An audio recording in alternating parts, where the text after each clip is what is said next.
High রে সন্তান, তোমার মতন সন্তান মা বাবা লালন করাই তো ভুল হয়েছে। তুমি কীভাবে পারলে তোমার বাবার হাতে হাত তুলতে? তোমার হাতকে কিভাবে রক্তাক্ত করতে পারলে তোমার বাবার হাতে হাত তুলে? হাই রে সন্তান, তোমাকে বেটা লালন পালন করাই তো ভুল হয়েছে। তুমি তো চিরস্থায়ী জাহান্নামী হবে। এরকমই একটি কাহিনী আমরা দেখতে পাইলাম, যে ওই যে দেখতে পাইছি আমরা দুইজন ছেলে, সে তার বাবার হাতে হাত তুলেছে। সে তার দাঁড়িয়ে আছে, তার টুপি আছে, সে নামাজ পড়তে পড়তে তার কপালটুকু ক্ষয় করে ফেলছে, কিন্তু কি লাভ হবে? সে তো ওই শিক্ষাটুকু অর্জন করতে পারে নাই মা বাবার সাথে কীভাবে আচরণ করতে হবে। আল্লাহর ইবাদতের পরের স্থানে হলো মা বাবা, আর সে তো মা বাবার হাতে হাত তুলেছে, তার বাবার হাতে হাত তুলেছে। সে তো সন্তান না, সে কুসন্তান, তাকে লালন পালন করাই ভুল হয়েছে।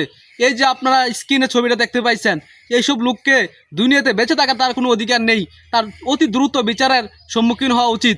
আমাদের সমাজে যারা এরকম করতেছে, আমরা এটা ভাইরাল হয়েছে দিকে আমরা দেখতে পাইছি, এরকম সন্তান লুকায়িত আছে যারা মা বাবাকে প্রতিনিয়ত মানসিকভাবে কষ্ট দিচ্ছে, তারা মা বাবাকে প্রতিনিয়তভাবে কষ্ট দিয়ে যাচ্ছে, তারা তারা পরিবারের ভিতরে অশান্তি দিয়ে বিরাজ করছে। ওইসব সন্তানরা এখন থেকে সাবধান হয়ে যান। মা বাবাকে সাথে ভালো আচরণ করুন, মা বাবার সাথে ভালো আচরণ করা শিখুন। না হয় আপনার সন্তানও আপনার সাথে একদিন এমন করবে। দয়া করে শিক্ষা অর্জন করুন।